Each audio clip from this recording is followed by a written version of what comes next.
السلام علیکم۔ Third year کے ساتھ آج کا ہمارا لیکچر جو ہے وہ حفاظتی تعلیم کے بارے میں ہم پڑھ رہے تھے۔ آج ہم پڑھیں گے کہ کھیل اور حفاظتی تعلیم کا آپس میں باہمی کیا تعلق ہے اور کھیلوں میں حادثات سے ہم بچانے کے لیے کون سی تدابیر اختیار کر سکتے ہیں۔ سب سے پہلے ہم دیکھتے ہیں کہ کھیل اور حفاظتی تعلیم کے باہمی تعلق کا آپس میں کیا ہے۔ اب یہ دیکھیں کہ اگر آپ نے کوئی بھی کھیل کھیلنا ہے، آپ والی بال میں جا رہے ہیں یا پھر آپ نیزہ پھینکنے کی طرف جا رہے ہیں، سب سے پہلے آپ کو اس چیز کے بارے میں پتہ ہونا چاہیے، ٹھیک ہے۔ نیزہ کیا ہوتا ہے، اس کے کتنے پارٹس ہیں، اس کا جو سیکٹر کس طرح کا ہوتا ہے، آپ نے جو ہے اس میں کیسے کھیلنا ہے، اس کے بعد آپ کی جو ہے یونیفارم آپ نے کون سا یوز کرنا ہے، کون سی نکر پہنی ہے، کون سا آپ نے شرٹ پہنی ہے، کون سے آپ نے جو ہے شوز استعمال کرنے ہیں، والی بال میں کون سے کس طرح کے شوز آپ استعمال کر سکتے ہیں، کس طرح کے نہیں کر سکتے، کون سی چیز جو ہے آپ کو بینیفٹ دے سکتی ہے کھیل میں اور کون سی چیز آپ کے لیے نقصان دہ ہے، ٹھیک ہے۔ ان سب چیزوں کے بارے میں جاننا بہت ضروری ہے۔ اب دیکھیں کہ اگر آپ والی بال میں کھیلنے چلے گئے ہیں، آپ کا شوز تھوڑا سا ٹوٹا ہوا ہے، ٹھیک ہے، تو آپ جب بال آپ کی طرف آتی ہے تو آپ اس کو صحیح سے پک نہیں کر سکتے، کیونکہ آپ کا ٹوٹا ہوا جو شوز ہے وہ اٹک جاتا ہے یا اس کی وجہ سے آپ نیچے گر جاتے ہیں، تو اس کا مطلب یہ ہوا کہ آپ کی چوٹ بھی لگ سکتی ہے، ٹھیک ہے۔ تو یہ حفاظتی تعلیم میں یہ آ جاتا ہے کہ آپ کے شوز جو ہیں وہ مکمل طور پر ٹھیک ہونے چاہیے۔ ایسے ہی اپنی تمام تر چیزوں کو بالکل ٹھیک ہونا چاہیے۔ اس کے بعد اگر آپ گراؤنڈ کی طرف آ جاتے ہیں تو گراؤنڈ آپ کا بالکل ہموار ہونا چاہیے۔ اگر آپ کا گراؤنڈ ہموار نہیں ہے تو یا پھر اس کے جو ہے اس میں گھاس وغیرہ والا اگر ہے تو اس میں اس کی کٹنگ صحیح سے نہیں آئی ہو، اور ہو سکتا ہے گھاس میں کوئی چیز، کوئی شیشہ ٹوٹا پڑا رہ گیا ہو، کوئی چیز ایسی پڑی رہ گئی ہو، تو آپ اس کے اوپر کھیل رہے ہیں تو آپ کے جو ہے وہ پاؤں میں اٹک سکتا ہے، نیچے گرتے ہیں آپ کی ٹانگ پہ وہ لگ سکتا ہے، تو یہ پھر حفاظتی تعلیم میں نہیں آئے گا۔ تو حفاظتی تعلیم یہ ہے کہ آپ نے ہر چیز کو مکمل طور پر اچھی طرح چیک کرنا ہے، ٹھیک ہے۔ پھر اس کے بعد آپ نے دیکھنا ہے کہ آپ کی جو ہے تمام تر چیزیں جو کھیل میں استعمال ہونی ہیں وہ ساری پوری ہیں، پھر آپ صحیح سے کھیل سکیں گے۔ اب ہم آتے ہیں کہ کھیلوں میں حادثات سے بچاؤ کے لیے تدابیر کیا کیا کرنی چاہیے۔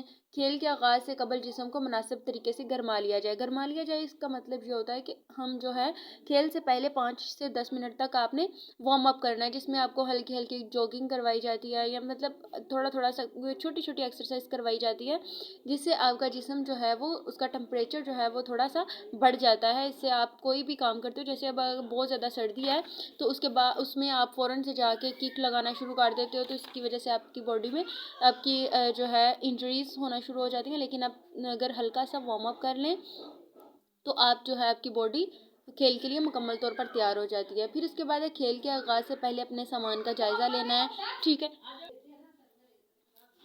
اس کے بعد آتے ہیں ہم تیراکی کے لیے حفاظتی اقدامات کون کون سے آپ نے اپنانے ہیں۔ اگر کوئی نوجوان تیراکی نہیں جانتا تو اسے گہرے پانی میں ہرگز چھلانگ نہیں لگانی چاہیے۔ سب سے پہلے اسے تیراکی سیکھنی ہے۔ اس کے بعد کبھی بھی اکیلے نہیں تیرنا، ٹھیک ہے۔ آپ نے 2-4 ساتھیوں کے ساتھ ہی آپ نے تیرنا ہے، یا آپ کا جو کوچ ہے، ٹرینر ہے، وہ آپ کے سامنے ہو تو تب آپ نے اس کے سامنے ہی پریکٹس کرنی ہے اور اس کے سامنے ہی تیرنا ہے، کیونکہ کوئی بھی خدا نخواستہ حادثہ ہو سکتا ہے، تو آپ کے پاس کوئی نہ کوئی موجود ہونا چاہیے۔ پھر بہت زیادہ ٹھنڈا پانی ہو اس میں نہیں تیرنا چاہیے۔ تیرنے سے پہلے آپ کو یہ اندازہ ہونا چاہیے کہ آپ کا پانی ہے وہ کتنا گہرا ہے۔ پھر بیماری کی حالت میں نہیں تیرنا۔ کشتی کے دونوں طرف بیٹھنے والے افراد تقریباً یکساں وزن کے ہونے چاہیے، مطلب ان کا جو وزن ہے وہ ایک جتنا ہونا چاہیے۔ اگر کشتی میسر نہ ہو تو چوکس ہو کر ڈوبنے والے کے قریب جائیں۔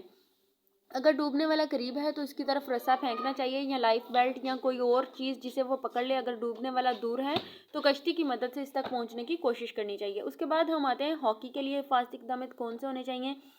سب سے پہلے آپ کو اس کے قوانین جو ہیں وہ آپ اچھی طرح جانتے ہوں، اس کی پابندی کرنے والے ہوں۔ پھر آپ کا سامان پورا ہونا چاہیے، ہیلمٹ پہنا ہو، کیپر پیڈ پہنے ہوں، حفاظتی جیکٹ جو ہوتی ہے وہ پہنی ہو۔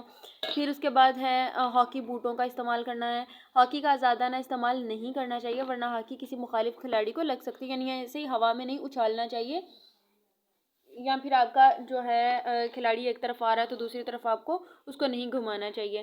ہاکی کھیل کا میدان قوانین کے مطابق ہونا چاہیے۔ گھاس جو لگی ہوئی ہے وہ گرد و غبار سے پاک ہو، اس کی صفائی اچھے سے ہوئی ہونی چاہیے۔ دوران کھیل مخالف کھلاڑی سے ٹکرانے سے پرہیز کرنا ہے، تمام قوانین کو اپنانا ہے، ٹھیک ہے۔ غصے میں آنے کے بجائے ٹھنڈے دل و دماغ سے کام کرنا، یہ بہت امپورٹنٹ چیز ہے۔ اس کے بعد ہے ایتھلیٹکس کے لیے حفاظتی اقدامات کون سی ہونی چاہیے۔ ایتھلیٹکس کے لیے ہیمر تھرو میں ہیمر پھینکنے سے پہلے اس کی زنجیر کی صحت کے بارے میں اچھی طرح آپ کو مطمئن ہو جانا چاہیے۔ پھر ٹریک بالکل ہموار ہونا چاہیے، خالی معدہ نہیں دوڑنا بلکہ کچھ نہ کچھ آپ نے کھایا ہوا ہو۔ اس کے بعد الکوہل اور نشہ آور اشیاء کھا کر نہیں دوڑنا چاہیے۔ مقابلے میں حصہ لینے والے پہلے مناسب اور معیاری یونیفارم استعمال کرنا چاہیے۔ پھر آپ نے سخت سردی ہے تو آپ کو ٹریک سوٹ جو ہے اس کا استعمال کرنا چاہیے۔ اس کے بعد ہم آگے آتے ہیں باسکٹ بال کے لیے حفاظتی اقدامات۔ تو مقابلے سے پہلے ٹریک سوٹ پہن کر جسم کو وہ گرما لینا چاہیے، یعنی وارم اپ کر لینا چاہیے۔ پھر ریفری اور امپائر کے احکامات کی پابندی کرنی ہے، گیلے فرش پر ہرگز نہیں کھیلنا، ٹھیک ہے۔ باسکٹ بال شوز اور یونیفارم میں ملبوس ہو کر مقابلے میں حصہ لینا چاہیے۔ فاؤل کھیلنے سے اجتناب کرنا چاہیے۔ تھکاوٹ کی صورت میں متبادل کھلاڑی کو کوچ کی رضا کے تحت کھیلنے کی دعوت دینی چاہیے۔ پھر جراثیم آپ کے کپڑوں وغیرہ پہ لگے ہوں تو وہ نہیں کھیلنا چاہیے۔ اگر ایک دن ایک ٹریک سوٹ پہن کر کھیلا ہے تو دوسرے دن اس کو چینج کرنا چاہیے یا پھر اسی کو دھو لینا چاہیے۔ پھر جمناسٹک کے لیے حفاظتی اقدامات ہے، پھر کشتی کے لیے ہے۔ جو جمناسٹک ہوتی ہے اس سے پہلے اس کے بعد کشتی کے لیے ہے، اس کے مقابلے سے پہلے جسم کو وارم اپ کرنا ہے۔ یہ ہر ایک میں آپ نے ضروری لگانا ہے، ٹھیک ہے۔ جو آپ مقابلے سے پہلے آپ نے وارم اپ کرنا ہے، یہ بہت ضروری چیز ہے۔ پھر کشتی کے جو گدے ہوتے ہیں وہ صاف ستھرے اور درست حالت میں ہونے چاہیے۔ گدوں کے نزدیک کوئی ٹھوس چیز موجود نہیں ہونی چاہیے، کیونکہ جیسے آپ گرتے ہو تو اس کے بعد آپ کے سر وغیرہ میں چوٹ لگنے کا خطرہ ہوتا ہے۔ پھر اس کے بعد چوٹ آ جانے پر فوری طبی امداد دینی چاہیے۔ پھر کھانا کھا کر مقابلہ نہیں لڑنا چاہیے، یعنی اگر آپ کو 2-3 گھنٹے گزر گئے ہوں کھانا کھانے کے بعد تب آپ نے کھیل میں آنا، نہ تو بھوکے پیٹ آنا نہ ہی بہت زیادہ کھانے کے بعد۔ پھر مشق کرنے کے بعد 12 گھنٹے تک آپ کو آرام کرنا چاہیے۔ پہلوانوں کو دودھ، گوشت، مکھن اور باداموں کا کثرت سے استعمال کرانا چاہیے۔ دوران مقابلہ کسی قانون شکنی کا مرتکب نہیں ہونا چاہیے، یعنی آپ نے رولز کو نہیں توڑنا، ٹھیک ہے۔ باقی انشاءاللہ سیفٹی والے جو ہیں ٹریفک پیدل چلنا، یہ ہم کل کے لیکچر میں پڑھیں گے۔ اللہ حافظ۔